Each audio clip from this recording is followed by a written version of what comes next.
حضرت خلیل اللہ جب وادی غیر ذی زرع میں سیدہ ہاجرہ اور ان کے معصوم نونہال کو چھوڑ کر کے جانے لگے، ایسی وادی جہاں حیوانی وجود بھی نہیں تھا، نباتات بھی نہیں پائے جاتے تھے، پانی کا ایک قطرہ بھی دستیاب نہیں تھا، کالے سیاہ محیط پہاڑ جیسے فولاد پگھلا کے ڈال دیا ہو، وہ وادی جہاں دن کو بھی خوف آئے، وہاں حضرت ہاجرہ نے راتیں بھی گزاری۔ کتنا دردناک لمحہ تھا جب سحری کا وقت ہوا، حضرت خلیل اللہ دعائیں دے کے رخصت ہونے لگے، حضرت ہاجرہ سلام اللہ نے آگے بڑھ کے اپنے شوہر نامدار کا دامن پکڑ لیا، تمسکت بعصیالہ، دامن پکڑ کے بولی میرے شوہر نامدار، اس محیب وادی میں، اس پہاڑوں کے دامن میں جہاں دن کو بھی خوف آئے، نونہال معصوم کے ہمراہ مجھے چھوڑ کے کہاں جا رہے ہو؟ حضرت خلیل اللہ نے کوئی جواب نہیں دیا، پھر قدم اٹھایا تو زوجہ نے پھر دامن پکڑا، پھر وہی سوال، پھر کوئی جواب نہیں آیا، تیسری مرتبہ دامن پکڑا، خلیل اللہ کی جانب سے کوئی جواب نہیں آیا، تو خاتون خود بولی کیا اللہ کا حکم تو نہیں؟ تو حضرت خلیل اللہ نے کہا نعم، ہاں اسی کا حکم ہے۔ حضرت ہاجرہ نے دامن چھوڑ دیا، کہا جائیے، خیر سے جائیے، اگر اس کا حکم ہے وہ ہمیں ضائع نہیں ہونے دے گا۔ جہاں دن نہیں گزارے جا سکتے تھے پھر اس خاتون نے وہاں راتیں بھی کاٹی، وہ وادی جس میں وحشت بھی قدم رکھتی تھی ڈر ڈر کے، جہاں پھرتے تھے آوارہ تھپیڑے بادے سر سر کے،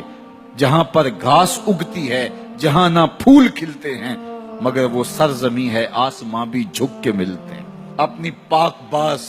بیوی اور نونہال بیٹے کو چھوڑ کے حضرت خلیل اللہ دعائیں دے کے رخصت ہو گئے۔ تھوڑا سا توشہ تھا، 2-1 دن کے بعد ختم ہو گیا، پھر ماں کی چھاتی سے دودھ بھی خشک ہو گیا، نونہال پیاس سے تڑپنے لگا، ماں تو پھر ماں ہوتی ہے، تڑپتی ہوئی ممتا کا دل بے قرار ہوا۔ ایک پتھر کے سائے میں معصوم اسماعیل علیہ السلام کو لٹایا اور پانی کی تلاش میں جبل صفا پہ چڑھی، اطراف میں آسمانوں کی طرف دیکھا، کہیں کوئی پرندے اڑتے دکھائی دیں اور پانی کا نشان ملے اور میں وہاں سے بیٹے کے لیے 2 بوند لے آؤں، لیکن کچھ دکھائی نہیں دیا۔ تا حد نظر پھیلا ہوا آسمان ہی آسمان ہے اور پہاڑ ہی پہاڑ نیچے دکھائی دیتے ہیں۔ پھر مروہ پہ آئیں، درمیان میں نشیبی جگہ تھی، وہاں بیٹے کا من موہنا چہرہ دکھائی نہیں دیتا تھا، دوڑ کے گزری اور جا کے صفا پہ گھوم کے دیکھا، کچھ نظر نہیں آیا، ادھر بھی دیکھ لیا ادھر بھی دیکھ لیا، لیکن ماں تھی، پھر دوبارہ صفا پہ آئی، صفا پہ دیکھا کچھ دکھائی نہیں دیا، پھر تڑپ کے مروہ پہ آئی، وہاں پھر دیکھا کچھ دکھائی نہیں دیا، پھر صفا پہ آئی، کبھی صفا پہ کبھی مروہ پہ، تڑپتی ہوئی ماں کی ممتا، بے قرار دل، ادھر پانی کی پیاس سے تڑپتا ہوا معصوم اسماعیل پتھر کی اوٹ میں، درمیان سے ماں گزرتی ہے تو بھاگ کے گزرتی ہے کہ بیٹے کا من مونا چہرہ بھی نگاہوں کے سامنے رہے۔ ذرا منظر تو دیکھو کتنا دل آویز ہے،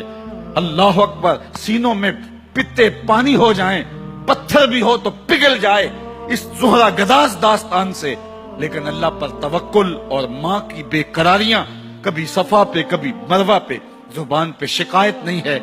پھر جب مروہ پہ پہنچتی ہیں، 7 چکر مکمل ہو گئے، تو ادھر کیا دیکھا کہ معصوم اسماعیل ایڑیاں رگڑ رہا ہے۔ ماں کا دل ڈولنے لگا کہ بیٹا آخری لمحوں میں دوڑی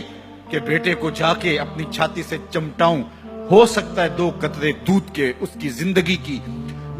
آس بندھا دیں۔ تو ماں دوڑتی ہوئی آئی، لیکن جب قریب آئی تو منظر بدلا ہوا تھا، معصوم کی ایڑیوں کے رگڑنے سے تازہ چشمہ پھوٹ رہا ہے، پانی ہے کہ بے قابو ہونا چاہ رہا ہے، آگے بڑھی، جلدی جلدی مٹی کی منڈھیری کرتے ہوئے کہا زم زم، رک جا رک جا، اللہ اکبر۔